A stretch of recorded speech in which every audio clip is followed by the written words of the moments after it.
مشهورترین شادمانی ایرانیان است. شادمانی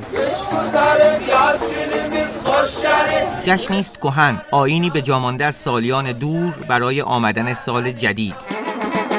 جشنی که امروز در 16 کشور جهان برگزار می شود. شادی آمدن سال جدید. شادمانی در گذشته‌های دور امری واجب بوده.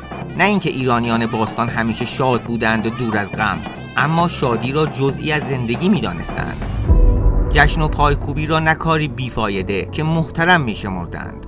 معتقد به اینکه آدمی نه فقط به سلامت تن که به سالم ماندن روان هم نیاز دارد.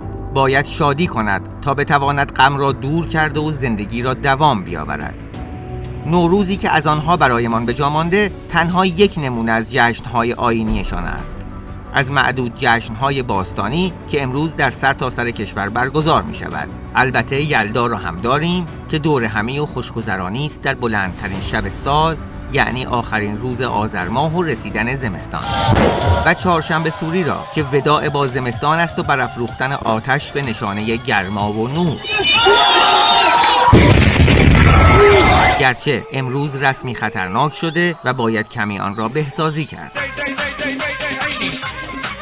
اما جشن‌های ایران باستان به همین سه آیین خلاصه نمی‌شوند. برخی از آنها هنوز در گوش و کنار ایران زنده ماندند و شادی و شادمانی را می‌توان در آنها دید.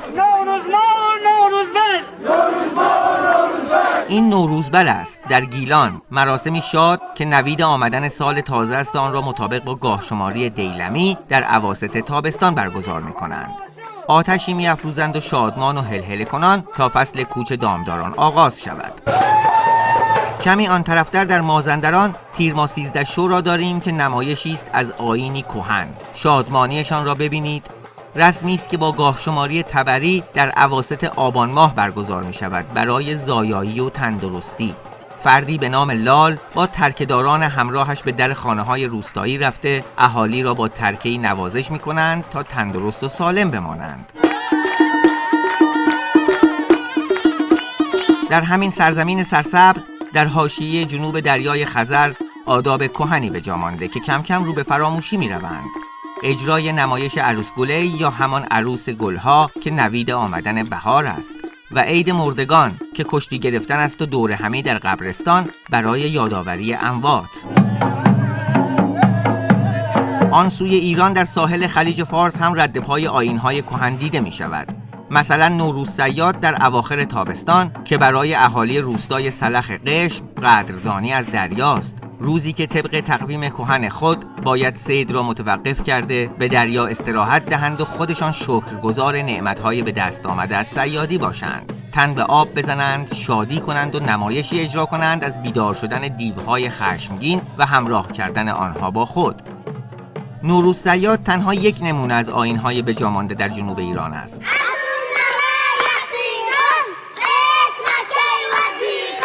میتوان گرگشو را در برخی مناطقش دید که گذشته‌ای طولانی دارد و حالا زمان برگزاریش در نیمه ماه رمضان ثابت مانده. کودکانی شاد و سرخوش با کیسه های در دست به در خانه همسایه ها رفته و شیرینی و عیدی میگیرند. شبیه رسم قدیمی قاشق زنی پس از پایان چهارشنبه سوری که حالا کمتر اجرا می شود. برشمردن جشن‌های کهن ایرانیان که در میان برخی اقوام هنوز زنده مانده خود گزارش بلند و مفصلی می شود. هنوز آیین‌های کهن بارانخواهی با تنوع زیاد در میان مردمان ایران دیده می شود. هنوز داغ مرگ سیاوش و شادی کشتن ضحاک را می توان در بعضی رسوم اقوام یافت.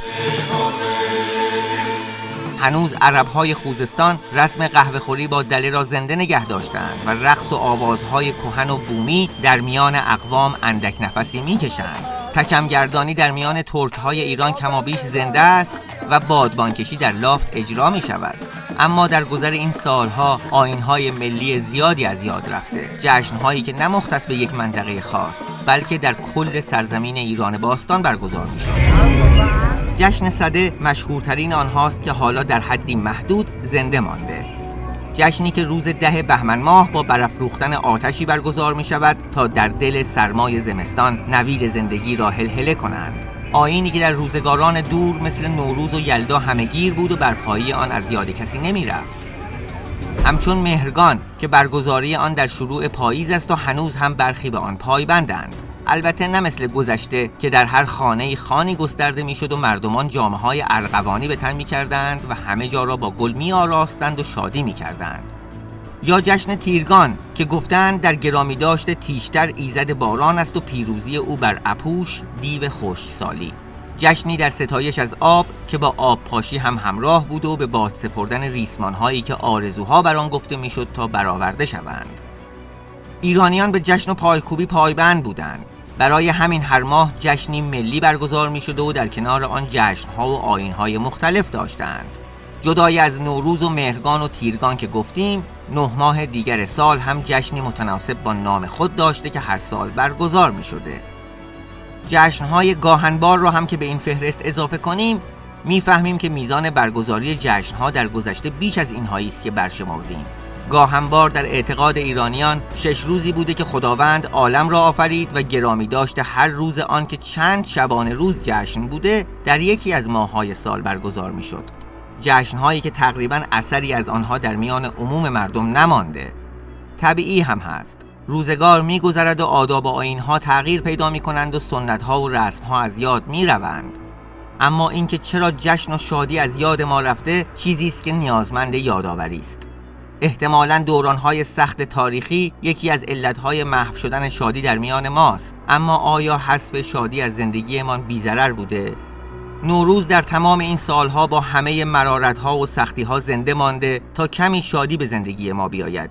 در روزگار سخت خنده و شادی عجیب است، ولی به چرک می نشیند خنده اگر رهایش نکنیم. به چرک می نشیند خنده به نبار زخم مندیش ار ببندی. رهایش کن اگر چند قیلوله دیو آشفته می شود.